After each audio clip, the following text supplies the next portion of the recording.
নমস্কার সবাইকে। আন্তর্জাতিক ব্যবসা শিক্ষা কেন্দ্রে আপনাদেরকে স্বাগত জানাই। তো আজকে যে টপিকটা নিয়ে আমি কথা বলবো সেটা যারা এক্সপোর্টার ইম্পোর্টার রয়েছে, যারা অলরেডি বিজনেস করছে বা যারা শুরু করবে, যারা স্টুডেন্ট রয়েছে, তাদের সবার জন্য খুব ইম্পর্ট্যান্ট। কারণ আজকে আমি যেটা নিয়ে কথা বলবো সেটা হচ্ছে পয়সার ব্যাপার। যতক্ষণ না পর্যন্ত কোনো জিনিসের এগেনস্টে কেউ পয়সা না কামাতে পারে, ততক্ষণ পর্যন্ত সেই জিনিস দেওয়াটাকে গিফট বা ডোনেশন বলা যায়, সেটাকে কিন্তু ব্যবসা বলা যায় না, তাই না? এবারে আমরা হয়তো কোনো জিনিস, কোটি কোটি টাকার জিনিস আমরা এখান থেকে পাঠিয়ে দিলাম, মানে অবভিয়াসলি আমি ইন্টারন্যাশনাল বিজনেসের কথা বলছি, কারণ আমার চ্যানেলে তো আমরা ক্রস কান্ট্রিরই কথা বলি।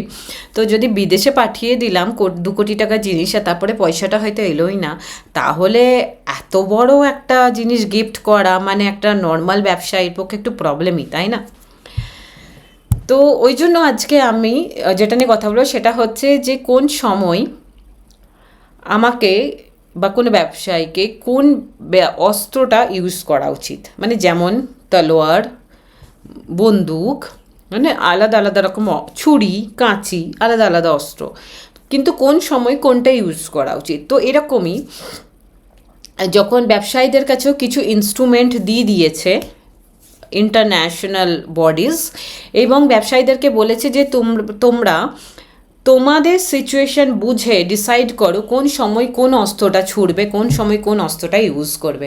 এবারে ব্যবসায়ীকে বুঝতে হবে প্রথমত যে তার কাছে কোন কোন অস্ত্র তার হাতে রয়েছে, আর ব্যবসায়ীকে এটাও বুঝতে হবে এবং খুব ভালোভাবে ডিসিশন নিতে হবে কোন সময় কোন অস্ত্রটা, যেমন দূর থেকে হলে ছোড়া অস্ত্র, সামনে থাকলে ছুরি চলে যাবে, তাই না? তো ওরকম হচ্ছে ব্যাপার, কোন সময় কোন অস্ত্রটা ইউজ হবে। তো আজকে আমি সেটা নিয়ে কথা বলবো। তো এখানে শুরু করি একটা লাইন দিয়ে, risk and payment in business আর like a two sides of the same coin, you can not secure one without carefully managing the others. ঠিকই কথা, তাই না? আমরা যদি ছোট জায়গাতে কাজ করি আমাদের পেমেন্টে কোনো টেনশন নেই, যেমন আমরা একটা জেলা থেকে অন্য জেলায় যাব, একটা স্টেট থেকে অন্য স্টেটে যাব, একটা দেশ থেকে অন্য দেশে যাব, তত বেশি ঝুঁকি বেশি কিন্তু পয়সাও বেশি। অন্য কথায় পয়সা বেশি, ঝুঁকিও বেশি। কিন্তু আমরা যদি জানি, যদি আমরা বুঝতে পারি যে কী করে আমরা ঝুঁকিটাকে কিভাবে আমরা ইউজ করব এবং আমরা বেশি পয়সা কামাবো কিন্তু আমরা লসেও থাকবো না, তাহলে কিন্তু খুব মধুর হবে ব্যাপারটা, তাই না? তো এটা নিয়েই আজকে আমার ভিডিও। তো শুরু করা যাক। তো আমাদের কাছে যে অস্ত্রগুলো দিয়েছে ইন্টারন্যাশনাল বডি সেটা হচ্ছে advance payment, open account, document under payment, document under acceptance or document against payment, you can say, or document against acceptance or letter of credit। 5টা ইনস্ট্রুমেন্ট আমাদেরকে দিয়েছে, 5টা অস্ত্র আমাদেরকে দিয়েছে। আমি আজকে প্রথম 3টে বলবো, প্রথম 2টো ভীষণ ইজি, বুঝতেই পারবে। প্রথম 3টে আমি বলবো, তারপরে আলাদা আলাদা ভিডিওতে বলবো, কারণ একটা ভিডিওতে যদি আমি বলি না, আজকাল তো সবার কনসেন্ট্রেশন স্প্যান এত কমে গেছে, তো বলবে বাপরে এত লম্বা ভিডিও। ওই জন্য আমি আলাদা আলাদা করে ভিডিওতে বলবো। হ্যাঁ, যারা কোনো দিন ইউজ করেনি বা যারা হয়তো প্রথমবার শুনছে এই সমস্ত ইনস্ট্রুমেন্টগুলো রয়েছে, এই সমস্ত অস্ত্রগুলো দিচ্ছে, তাদের কাছে এটা ভীষণ কমপ্লিকেটেড মনে হয়। তো তার জন্য ভালো একটা একটা করে ভিডিওই ভালো এবং অল্প অল্প করে বোঝাই ভালো, কেন মাইন্ড প্রসেস করতে পারে যেন। তো প্রথমে যেটা অ্যাডভান্স পেমেন্ট বা ওপেন অ্যাকাউন্ট, আমি একসাথেই বলে দিই। অ্যাডভান্স পেমেন্ট আর ওপেন অ্যাকাউন্টের মানেটা হচ্ছে, অ্যাডভান্স পেমেন্ট বোঝাই যাচ্ছে না, অ্যাডভান্স পেমেন্ট, পেমেন্ট অ্যাডভান্সে চলে এলে মানে অ্যাডভান্স পেমেন্ট, মানে ইম্পোর্টার আগে পেমেন্ট দিয়ে দিল, তারপরে এক্সপোর্টার জিনিসটা পাঠালো, মানে এক্সপোর্টার আগে পয়সাটা পেয়ে গেল। সাপোজ 1 কোটি টাকা এক্সপোর্টার ইম্পোর্টারের কাছে পাওয়ার কথা ছিল, 1 কোটি টাকাও পেয়ে গেল। পেয়ে গিয়ে ও 1 কোটি টাকা দিয়ে যে জিনিসটা বানানোর কথা সেটা বানালো, বানিয়ে ও এক্সপোর্ট করবে। এবার আমার কথাটা শুনে যে হয়তো প্রথমবার শুনছে বা যার হয়তো কোনো আইডিয়া নেই, সে ভাবছে এই আবার কেমন কথা, এ তো ইম্পোর্টার ভীষণ লসে থাকবে, ও 1 কোটি টাকা পাঠিয়ে দিল, আজ আমি বিদেশে 1 কোটি টাকা পাঠিয়ে দিলাম আর আমার কাছে যদি জিনিসটা এলোই না, তো মাঝখানে কোনো ঘটনা ঘটে গেল, তো জিনিসটা এলোই না, যদি এক্সপোর্টার খারাপ হয় তাহলে কী হবে? তো তার মানে এটা তো ভীষণ বোকার মতো কথাবার্তা। আর যারা এক্সপোর্টার রয়েছে তারা ভাবে বাহ, এই তো দারুণ ব্যাপার যে আমার কাছে 1 কোটি টাকা আগে চলে আসবে, আমার তাহলে পয়সা নিয়ে কোনো টেনশন নেই, যে আমি ওর পয়সাটা পেয়ে যাব, তারপরে আমি জিনিস বানাবো, তারপরে পাঠিয়ে দেবো, তাই না? কিন্তু আমি বলতে চাইছি যে এক্সপোর্টার ইয়া ইম্পোর্টার দুজনেই যেটাই ভাবছো কেন, যেটা ভালো এটা খারাপ, দুজনেই ভুল ভাবছো। কারণ কোনো অস্ত্রটাই কিন্তু ভালো বা খারাপ আমরা বলতে পারবো না, আমরা ব্ল্যাক অ্যান্ড হোয়াইট বলতে পারবো না। সিচুয়েশন বুঝে আমাদেরকে অস্ত্রটা ইউজ করতে হবে। ওপেন অ্যাকাউন্ট ঠিক অপোজিট, প্রথমে জিনিসটা পাবে ইম্পোর্টার, তারপরেও পয়সাটা দেবে। এক হাতে জিনিসটা নেবে, তারপরে পয়সাটা দেবে। তো এখন ইম্পোর্টার বলবে বাহ দারুণ ভালো, আমি জিনিসটা পাবো, দেখবো কেমন, তারপরে আমি পয়সাটা দেবো, তাই না? তো এখানে যখন হচ্ছে তখন এক্সপোর্টার ভীষণ লসে, ও জিনিসটা হয়তো 1 কোটি টাকা এত প্রেশার নিয়ে এদিক ওদিক থেকে লোন নিয়ে বানিয়ে ও পাঠিয়ে যদি ইম্পোর্টার পয়সাটা না দেয় তাহলে তো ওর পুরো লস হয়ে গেল। তো তাহলে এবার আবার ওই রকমই ইম্পোর্টার ভাবছো যে আমি ভীষণ প্রফিটে, এটা দারুণ ইনস্ট্রুমেন্ট, এক্সপোর্টার ভাবছো না এটা ভীষণ খারাপ ইনস্ট্রুমেন্ট। না না, দুজনেই ভুল ভাবছো। কারণ দুটো ইনস্ট্রুমেন্ট যেটা রয়েছে সেটা আবার আমি বলছি সিচুয়েশন হিসাবে ইউজ হয়, ঠিক আছে? এরপরে হচ্ছে ডকুমেন্ট এগেনস্ট পেমেন্ট, ঠিক আছে? আমি এখানে এটাই বাস বুঝিয়েছি। ডকুমেন্ট এগেনস্ট পেমেন্ট যেটা রয়েছে সেটা হচ্ছে এটাকে কালেকশন বিলও বলা যায় বা ডকুমেন্ট এগেনস্ট পেমেন্ট বলা যায়। এখানে আমি এবার একটা একটা করে স্টেপ আমি বলছি। প্রথমে কি হবে, একটা প্রোফর্মা ইনভয়েস কি যদি জানতে চাও তাহলে আমি এখানে ডকুমেন্টে একটা ভিডিও আছে, আমি এটা নিচে দিয়ে দেবো ডেসক্রিপশন, ওখানে দেখে নিও। বা সেল কন্ট্রাক্ট। প্রোফর্মা ইনভয়েস কি, প্রথমে একটা সিম্পল একটা কন্ট্রাক্ট হয় এক্সপোর্টার ইম্পোর্টার, হ্যাঁ, যেটাকে আমরা কমার্শিয়াল ইনভয়েসের আগে যেটা বলি প্রোফর্মা ইনভয়েস। তো এবারে সেল কন্ট্রাক্টটা যখন সাইন হয়ে গেল এক্সপোর্টার ইম্পোর্টারের মধ্যে, ঠিক আছে? এবারে এক্সপোর্টার ভাবছে যে আমি গুড্ডা আমাকে বলেছে লেদারের ব্যাগ পাঠাতে, সাপোজ লেদারের ব্যাগ পাঠাতে। এক্সপোর্টার লেদারের ব্যাগটা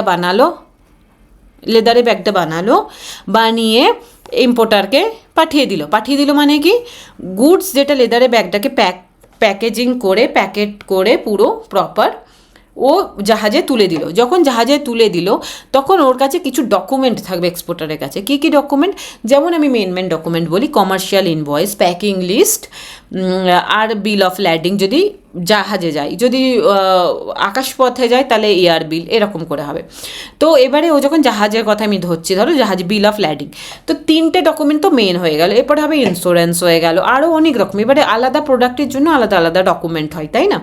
এবারে ওর কাছে যে টোটাল যে ডকুমেন্ট হচ্ছে সেটা একটা বাঞ্চ বানাবে, ঠিক আছে? ওই বাঞ্চটা বানিয়ে এক্সপোর্টার কী করবে, এক্সপোর্টার ওই বাঞ্চটা বানিয়ে পাঠিয়ে দেবে কার কাছে, এক্সপোর্টারের ব্যাংকের কাছে। এক্সপোর্টারের ব্যাংকের কী নাম, এক্সপোর্টারের ব্যাংকের সাপোজ আমি ধরছি এখানে এক্সপোর্টারের ব্যাংক যেটা রয়েছে সে হচ্ছে এসবিআই, ঠিক আছে? এসবিআইয়ের কাছে ও পাঠিয়ে দিল। এসবিআই এই যে এক্সপোর্টের যে ডকুমেন্টটা পেলো, সেই ডকুমেন্টটা পাওয়ার পর ও একটা রেফারেন্স নাম্বার ক্রিয়েট করবে।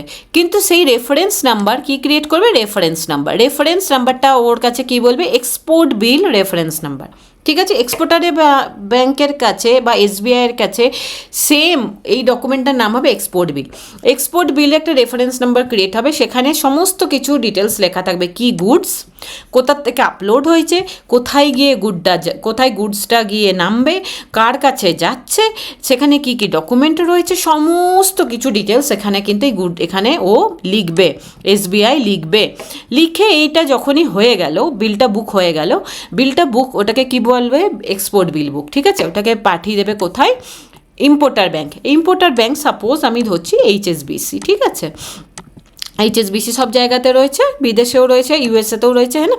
তো এখানে এইচএসবিসিতে পাঠিয়ে দিল। এইচএসবিসি যখন ডকুমেন্টটা পেলো ওর কাছে, তখন ওই সেম ডকুমেন্টটার কী নাম হয়ে যাবে, ইম্পোর্ট বিল, ওটার নাম হয়ে যাবে তখন ইম্পোর্ট বিল। হ্যাঁ, যারা ব্যাংকার আছে, যারা নতুন হয়তো ব্যাংকে জয়েন করেছে, ট্রেড ফাইন্যান্সে কাজ করতে চাইছে, আশা করি আমার এই মানে বাংলা যদি সে বোঝে তাহলে আশা করি তার কাছে এই ভিডিওটা ভীষণ কাজে লাগবে, যারা তো নতুন চেষ্টা করছে ট্রেড ফাইন্যান্স শিখবার। তো যাই হোক, এবারে এক্সপোর্টার ব্যাংক তখন ওই বিলটা পাঠিয়ে দেবে ইম্পোর্টার ব্যাংকের কাছে, এইচএসবিসির কাছে। এইচএসবিসি সেই বিলটা বুক করবে ইম্পোর্ট বিল করে। ইম্পোর্ট বিলটাতেও একটা রেফারেন্স নাম্বার জেনারেট হবে, ঠিক আছে? ওর কাছে রেকর্ড থাকবে। রেকর্ডে কী থাকবে, ওই রকমই সেম সমস্ত কিছু ডিটেলস থাকবে। কোন পোর্টে জিনিসটা উঠেছে, কোন পোর্টে নামবে, কতদিন টাইম লাগাবে, কে এক্সপোর্টার ইম্পোর্টার, মানে কোন রাস্তা দিয়ে গেছে, সমস্ত কিছু ডিটেলস থাকে সমস্ত। এরপরে ইম্পোর্টার ব্যাংক এইচএসবিসি ফোন করবে ইয়া তো খবর দেবে ইম্পোর্টারকে কি স্যার আপনার এই বিলটা এসছে। ঠিক আছে, ইম্পোর্টারের এমন না কি মাথায় আকাশ ভেঙে পড়বে, ইম্পোর্টার জানে যে এই বিলটা আসার কথা আছে, তাই না? তো ইম্পোর্টারের কাছে যখন বিলটা আসবে ও জানলো, ঠিক আছে। এবারে সাপোজ আজ 1 অগাস্ট, যেহেতু এটা সাইট মানে কি যখনই ও জানতে পারবে তখনই পেমেন্ট দিতে হবে 5 ডেজের মধ্যে। তো ও যখনই শুনলো তখনই বলবে ঠিক আছে আমি 3 অগাস্টে পেমেন্ট করে দেব। ও যখনই পেমেন্ট এখানে করে দিল ওই বিলটা কি হয়ে গেল, ক্লোজ। এই বিলটাকে ও কি করে দেবে তখন, ক্লোজ করে দিল বিলটা। ঠিক আছে, বিলটা যখন ক্লোজ করে দিল, পেমেন্ট চলে এলো, ইম্পোর্টার ব্যাংক তখন কি করবে, ওর পেমেন্টটাকে নিয়ে এক্সপোর্টার ব্যাংকের কাছে পাঠাবে, এক্সপোর্টার ব্যাংক পেমেন্টটা নিয়ে এক্সপোর্টারকে পাঠিয়ে দেবে। তো এটা হয়ে গেল কালেকশন বিল বা সাইট। এবার কিছু আমি জিনিস বলতে চাই। সাইট যখনই ডকুমেন্ট এগেনস্ট পেমেন্ট হবে সেটার মানে হচ্ছে সাইট বিল মানে হচ্ছে যখনই পেমেন্ট দাও, ডকুমেন্ট নাও। যে ডকুমেন্টটা এখানে রয়েছে, যে ডকুমেন্টটার কথা আমি বলছি, এক্সপোর্টার ডকুমেন্টটা ব্যাংককে পাঠিয়েছে, এই ব্যাংকের নামে এই ডকুমেন্টটা, এক্সপোর্টার যে ডকুমেন্টটা ব্যাংকের কাছে, এই ডকুমেন্টটা হোল্ডার বা টাইটেল হোল্ডার বলে ওটাকে টেকনিক্যালি, ডকুমেন্টটার টাইটেল হোল্ডার মানে গুডসটার টাইটেল হোল্ডার মানে কি বলে, ওনারশিপটা কার, এক্সপোর্টার ব্যাংকের কাছে তখন। ঠিক আছে, এক্সপোর্টার ব্যাংকের কাছে। তারপরে ওই গুডসটার ওনারশিপ কার কাছে, ইম্পোর্টার ব্যাংকের কাছে। ঠিক আছে, এইবারে যখন পেমেন্টটা পেলো তখন ইম্পোর্টার ব্যাংক ওর ওনারশিপটা দিল কাকে, ইম্পোর্টারকে।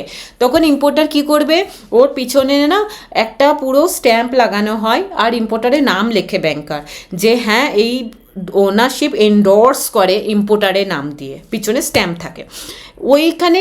আর ওইটা কোন ডকুমেন্টের উপরে থাকে, বিল অফ ল্যান্ডিং, ট্রান্সপোর্ট ডকুমেন্টের উপরে থাকবে। ট্রান্সপোর্ট ডকুমেন্টটা নিয়ে ইম্পোর্টার চলে যাবে, নিয়ে কি করবে, কাস্টম ডিপার্টমেন্টের কাছে যাবে। ওই বিল অফ ল্যান্ডিংয়ের পিছনে এন্ডোর্সমেন্টটা দেখবে আর ওই গুডসটা তখন কাস্টম যে গুডসটা ওর ওয়্যার হাউসে রেখেছে ওখান থেকে ইম্পোর্টারের হাতে ডেলিভার করে দেবে। এই হচ্ছে পুরো স্টোরি। কিন্তু আমাদের কিছু জিনিস মনে রাখতে হবে, যেমন ডকুমেন্ট এগেনস্ট পেমেন্ট মানে হচ্ছে পেমেন্ট, এক হাতে পেমেন্ট দাও, এক হাতে ডকুমেন্ট নাও। সাপোজ আমি সাপোজ এখানে এইচএসবিসির পয়েন্ট অফ ভিউটা ভাবতে হবে, এক হাতে পেমেন্ট দাও, এক হাতে ডকুমেন্ট নাও, that is a document against payment. আর একটা কথা মনে রাখতে হবে, এটা কালেকশন বিল। দেখো, যদি ইম্পোর্টার বাই চান্স পয়সা দিচ্ছে না, এখানে কিন্তু ব্যাংক কোনো রেসপন্সিবিলিটি নেবে না। ব্যাংক কিন্তু পয়সা পেমেন্ট, এইচএসবিসি কিন্তু অন বিহাফ অফ দ্য এক্সপোর্টারের হয়ে কিন্তু এইচএসবিসি পয়সা দেবে না, এটা কিন্তু মনে রাখবে। ও কিন্তু বিল কী হবে, আউটস্ট্যান্ডিং থেকে যাবে। ও বলে দেবে, এইচএসবিসি বলবে না পয়সা আসেনি, এসবিআই বলবে, এক্সপোর্টার এসে বলবে এসবিআইকে পয়সা এসেছে, বলে না পয়সা আসেনি। নিয়ে নেক্সট ইয়ারে গিয়ে যখন এক্সপোর্টার ওর বিলটা রিনিউ করতে যাবে তখন ওর সিসি লিমিটে ওর যে এই যে এক্সপোর্ট ইম্পোর্ট করবে যে লিমিটটা থাকে না, সেই লিমিটটা ইম্প্যাক্ট হবে। তখন এক্সপোর্টারের ব্যাংক এসবিআই বলবে তোমার পয়সাই ঢোকে না, তুমি কেমন ইম্পোর্টারের সাথে ডিল করো, তোমার ব্যবসা ভগবান জানে কেমন, যে তুমি পয়সাই ঠিক করে আসে না, তোমার লিমিট রিনিউ হবে না, আমরা তোমাকে ক্রেডিট দেবো না। ঠিক আছে, ওই জন্য এক্সপোর্টারকে এই ইনস্ট্রুমেন্টটা ইউজ করবার আগে একটুখানি ভাবতে হবে যে আমি ইম্পোর্টারকে কতদিন জানি, কি করি। তো আমি সেই ম্যাট্রিক্সটা আমি পরে দেবো। প্রথমে আগে আমি সব অস্ত্রগুলোর কথা গল্পটা বলে দিই, তারপরে আমি বলবো কোন সময় কোন অস্ত্রটা আপনাকে ছাড়তে হবে। ঠিক আছে, এবারে আজকে এটাই। এবার নেক্সট ভিডিওতে আমি বলবো যে ডকুমেন্ট এগেনস্ট অ্যাকসেপ্টেন্স কি। ঠিক আছে, তো নেক্সট ভিডিওটাতে গিয়ে ওটা দেখবেন।